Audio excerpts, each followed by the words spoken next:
날씨가 매우 춥습니다. 은퇴 후 연금이 적다면 마음은 훨씬 더 추워질 것 같은데요. 오늘 영상은 이런 분들에게 정말 많은 도움이 되실 겁니다. 난 꼭 연금 2배 이상 늘려야겠어. 난 연금이 절대 부족해. 라고 하시는 분들은 오늘 이 영상 끝까지 시청 바랍니다. 직장을 다니시면 당연히 퇴직연금은 자동 가입되어 있습니다. 그리고 별도로 개인연금도 가입하고 계시겠죠. 그런데 이 둘을 가만히 지켜보고 방치하시는 분들이 대부분이십니다. 이렇게 안일하게 방치하고 계시면 노후에 피눈물을 흘릴 수가 있습니다. 노후에 일자리 구하러 나가실 겁니까?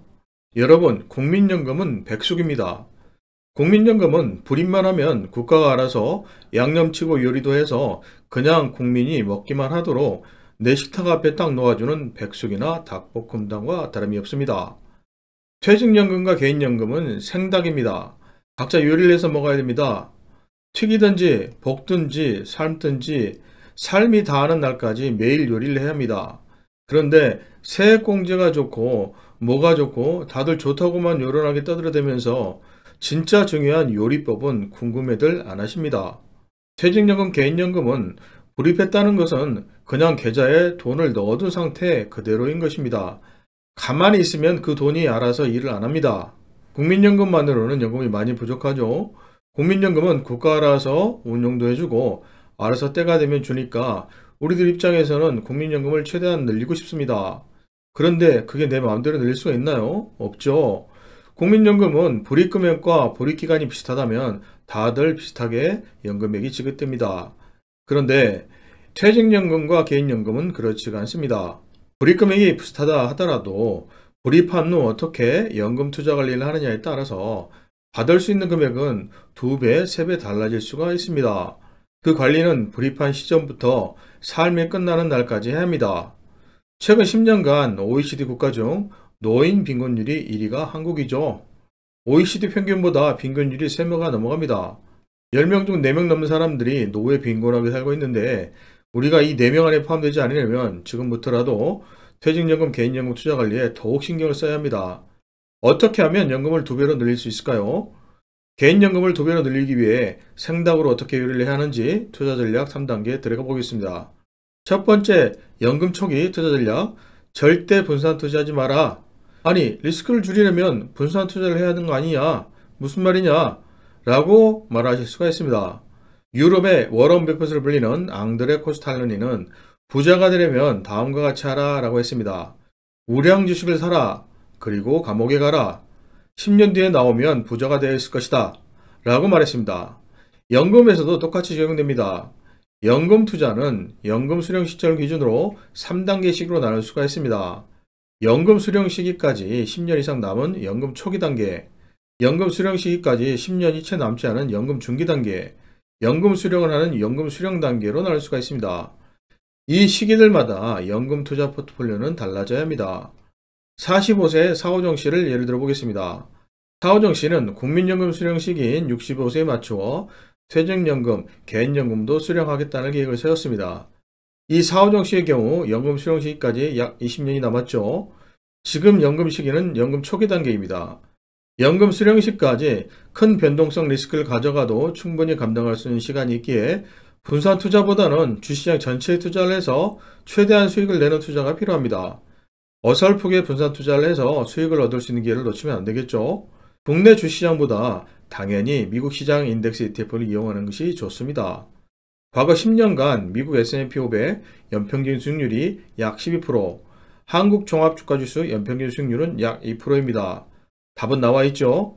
대표적인 미국 인덱스 ETF는 S&P 500과 나스닥 100에 투자하는 ETF가 있습니다.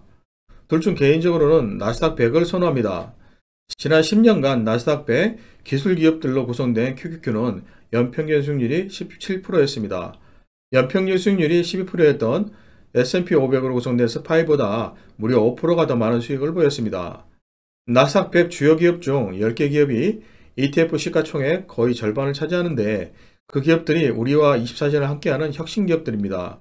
애플, 마이크로소프트, 테슬라, 엔비디아, 인스타그램의 메타, 구글과 유튜브의 알파벳 등입니다. 지금까지의 성과도 훌륭했지만 앞으로도 혁신과 성과가 기대되는 기업들이죠. 이런 기업들 놔두고 다른 기업에 투자하면 안 되겠죠. 이때 개인연금, 연금저축과 IRP 중 어떤 것을 선택하는 것이 좋을까요? 연금 초기 단계에는 IRP보다는 연금저축을 선택하시는 게 좋습니다. IRP 계좌는 퇴직연금 계좌의 하나로 안전자산 30% 의무가입 비율이 있는데 예금과 채권자산의 30% 의무적으로 가입을 해야 합니다. 퇴직연금도 당연히 의무가입 비율 30%를 가져가야 합니다. 퇴직연금은 선택의 폭이 없겠죠. 퇴직연금 운용 꿀팁을 드리면 안전자산 30%는 TDF에 투자하시면 최대한 미국 시장에 투자를 할 수가 있습니다. 두 번째 연금 중기의 전략, 반드시 분산 투자하라. 아니 조금 전까지는 절대 분산 투자하지 말하면서 이제는 분산 투자하라는 것이냐? 비행기가 목적지가 다가오지면 속도를 늦추고 낮은 고도로 점점 더 낮게 비행을 합니다. 이것을 글라이드 패스라고 합니다. 연금도 글라이드 패스를 해야 합니다. 연금 수령 시기가 다가올수록 점진적으로 안전하게 운용을 해야 하는데요. 연금 초기에서 연금 중기로 넘어서면 연금 초기에 최대한 벌어뒀던 수익을 안전하게 지키면서 연금 수령도 안전 수령을 위해 투자 전략을 수행해야 합니다. 사후정 시가 55세가 넘어가면 목표 연금 수령 시기까지 10년 미만의 시간밖에 남지 않게 됩니다. 위험에는 영어로 두 가지가 있는데요. 리스크와 데인저입니다. 이 둘의 차이점은 회복이 가능한 위험이 리스크이고 회복 불가능한, 다시 말해 자칫 잘못하면 불구가 되거나 목숨을 잃을 수 있는 위험이 데인저입니다. 그래서 리스크는 감당해야 하지만 데인저는 피해야 합니다. 연금 수령 시기가 다가오면 리스크가 데인저로 바뀝니다. 시간이 충분하면 가격 변동은 감당해야 하는 리스크가 되지만 연금 자산을 써야 하는 시기의 가격 변동성은 리스크에서 손실을 회복할 수 없는 데인저로 변하게 됩니다. 연금 수령 시에 만약 손실이 난 상황에서 연금 수령이 시작되면 연금 재원이 일찍 소진될 위험이 있기 때문입니다. 그래서 안전하게 탕육하기 위해 분산 투자를 시작해야 합니다. 이 목적으로 만든 펀드가 TDF가 있습니다. 타임 데이트 펀드의 준말인데요. 연금 시기가 다가올수록 주식 비중은 줄이고 채권 비중을 많이 가져가는 펀드입니다. 만약 직접 자산 배분 투자를 하고 싶으시다면 세계적으로 검증되어 있고 우리가 따라할 수 있는 자산 배분은 두 가지가 있습니다. 첫 번째는 예일대학 데이비드 스웬슨이 추천한 미국 대학 기부펀드 포트폴리오이고 두 번째는 잃지 않는 투자로 알려진 세계 최고의 헤지펀드 브리지워터의 레이 달리오가 만든 올웨더 포트폴리오입니다. 대학 기부펀드 포트폴리오는 전 세계 주식의 50%, 미국 리츠의 20%, 미국 장기채의 15%, 미국 팁스 물가 연동채의 15%를 투자합니다.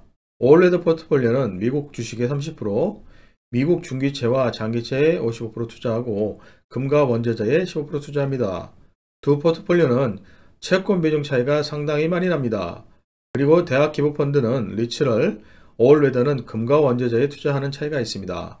제가 추천드리는 포트폴리오는 올웨더 포트폴리오입니다. 그 이유는 연금저축과 IRP에서 적용이 좀 더 수월하기 때문입니다. 올웨더 포트폴리오는 변동성이 매우 적은 포트폴리오로 알려져 있습니다. 인덱스 ETF를 이용하면 누구나 쉽게 따라서 투자할 수가 있죠. 국내에서도 점차 많은 사람들이 적용하고 따라하고 있는 포트폴리오죠. 기대할 수 있는 수익은 연평균 5에서 6% 정도입니다. 연금 중개에는 매우 적정한 포트폴리오가 될 수가 있습니다. 그럼 연금을 수령할 때도 이 포트폴리오를 가져가야 할까요? 연금 수령 시는 올웨더 포트폴리오도 좋지만 다음 세 번째 투자 전략이 유용합니다. 세 번째, 연금 수령 시 투자 전략, 배당 투자를 하라입니다. 연금 수령 시에는 복잡한 포트폴리오보다는 단순하면서 안전하고 매우 손쉬운 투자를 해야 합니다. 연금 수령 시기의 리스크는 세 가지가 있습니다. 첫 번째는 장수 리스크입니다. 현대인은 우리가 알고 있는 평균 수명보다 훨씬 오래 살 가능성이 있습니다. 일찍 죽는 게 고민이 아니라 돈 없이 오래 사는 것이 걱정인 시대입니다. 그래서 연금의 수명도 늘려야 합니다. 가장 좋은 곳은 종신연금입니다. 그런데 연금보험이 아닌 이상 연금을 수명과 일치시킨다는 것은 불가능합니다. 두 번째 리스크는 인플레이션 리스크입니다. 물가 상승으로 똑같은 만 원이라도 시간이 갈수록 구매력이 적어지는 것을 말합니다. 한국의 원화는 20년 전의 만 원이 지금은 6천만 원으로 구매력이 떨어져 있습니다. 인플레이션은 소리 소문 없이 다가와 은퇴자를 위험에 빠뜨리는 침묵의 살인자로도 부릅니다. 국민연금은 이 인플레이션을 반영해 주지만 개인연금은 인플레이션 리스크에 그대로 노출됩니다. 세 번째 리스크는 수익률 순서 리스크입니다. 연금 수령 시 변동성 리스크가 연금을 조기에 소진시키는 대인재한 위험으로 변합니다. 이것을 수익률 순서 리스크라 하는데요. 만약 연금의 변동성이 크다면 둘 중 한 사람이 됩니다. 행운의 은퇴자가 되거나 또는 불행한 은퇴자가 될 수가 있습니다. 도표를 보시면 A와 B씨가 똑같이 1000만 원을 투자를 해서 14년 후 1684만 원이 되었고 연평균 수익률이 똑같이 3.8%가 났습니다. 다른 점이 있다면 A씨는 투자 초기에 수익률이 플러스가 났고 투자 후반기에는 수익률이 마이너스가 났습니다. 이와는 반대로 B씨는 투자 초기에 수익률이 마이너스였고 투자 후반기에 플러스 수익들이 났습니다. 그런데 이것은 연금 인출이 없을 때의 상황입니다. 만약 연금 인출이 있는 경우는 결과가 전혀 달라집니다. 마이너스로 시작하는 B씨가 인출을 하게 되면 8년 만에 연금 재원이 소진됩니다. 부동산의 경우도 똑같죠. 부동산 가격이 시간이 지나면 올라가는 것을 분명히 알지만 당장 세월해야 하니 어쩔 수 없이 싼 값에 팔게 되는 경우도 마찬가지가 될 수 있겠죠. 행운의 은퇴자와 불행한 은퇴자는 우리가 선택할 수가 없습니다. 그래서 연금 수령 시에는 연금 재원 대부분을 자산을 팔 필요가 없이 배당이나 이자를 받는 상품에 투자하는 것이 좋습니다. 즉, 계란을 많이 낳는 닭을 사두는 것이죠. 연금 초기, 연금 중기와는 전혀 다른 전략이죠. 연금 수령 시기에는 둘 중 하나를 선택해야 합니다. 배당 투자를 해서 계란을 먹고 살거나 계란뿐만 아니라 닭도 잡아먹고 살 것이냐를 결정해야 합니다. 올레더 포트폴리오를 투자하게 되면 잡아먹을 닭들을 선별해서 골라야 합니다. 관리가 생각보다 쉽지 않습니다. 가장 좋은 것은 닭은 잡지 말고 계란만 먹고 사는 것입니다. 닭을 잡아먹는 투자를 하다 자칫 잘못하면 조기에 모든 닭을 잡아먹어야 되는 상황이 발생할 수도 있습니다. 사오정 씨 예를 들어 연금 설계를 한번 해보겠습니다. 연금 초기 투자에는 S&P와 아스닥 100에 투자를 해서 연 수익률 10%를 기대합니다. 연금 중기에는 포트폴리오 투자로 5% 정도의 투자 수익률을 기대합니다. 사오정 씨가 65세 연금으로 받고 싶은 연금은 국민연금 포함 매월 500만 원을 받고 싶습니다. 65세 국민연금과 기초연금을 합쳐서 150만 원 받을 것 같고요. 그래서 퇴직연금과 개인연금을 합쳐서 350만 원을 만들면 월 500만 원이 나옵니다. 닭은 잡지 않고 계란, 즉 배당과 이자만으로 월 350만 원을 만들고 싶습니다. 연금 수령 시 7% 배당 주는 상품을 택하기로 합니다. 퇴직연금을 먼저 계산해보니 현재 쌓인 퇴직금 4천만 원이 있고 55세 퇴직까지 추가로 6천만 원이 불입될 것으로 예상됩니다. 앞에서 가정한 연금 초기 투자와 연금 중기 투자를 거치니 약 3억 4천 정도의 퇴직 재원이 예상됩니다. 7% 배당이면 월 198만 원 배당이 발생합니다. 부족한 152만 원만 개인연금으로 만들면 연금 합산 500만 원이 됩니다. 사오정 씨 회사는 보통 55세 퇴직이라 개인연금도 딱 10년간만 불입할 수가 있을 것 같습니다. 월 152만 원을 7% 배당으로 만들려면 필요한 개인연금 재원이 2억 6천만 원이고 10년간 불입하고 10년간 거치를 역산해보니 매월 77만 원씩 120개월만 불입하면 됩니다. 사오정 씨는 충분히 불입이 가능한 상황이라 안심하고 불입을 하기 시작합니다. 물론 사오정 씨의 사례는 가상의 시나리오입니다. 그런데 이 사례는 충분히 실현 가능한 시나리오라고 판단됩니다. 막연하게만 연금 불입을 하고 계시던 분들은 자신만의 연금 투자 설계에 대한 기준으로 참고해 보실 만한 좋은 예시입니다. 정리하면 퇴직연금, 개인연금은 연금 초기, 연금 중기, 연금 수령 시기별로 다른 투자 전략이 필요합니다. 또한 계란을 꾸준히 안정적으로 받을 수 있는 배당 상품을 고르는 안목도 길러야 합니다. 배당 히스토리는 튼실한지, 해당 기업이 이익은 꾸준히 내고 있는지, 앞으로 꾸준히 배당을 줄 수 있을지 조사하고 공부할 필요가 있겠죠. 다음 시간에는 더욱 중요한 영상이 될 건데요. 꾸준하게 7% 배당을 받을 수 있는 배당 포트폴리오는 어떻게 구성해야 하는지 알아보는 영상입니다. 구독과 좋아요는 더 좋은 영상을 만드는 데 큰 힘이 됩니다. 지금까지 시청 감사합니다.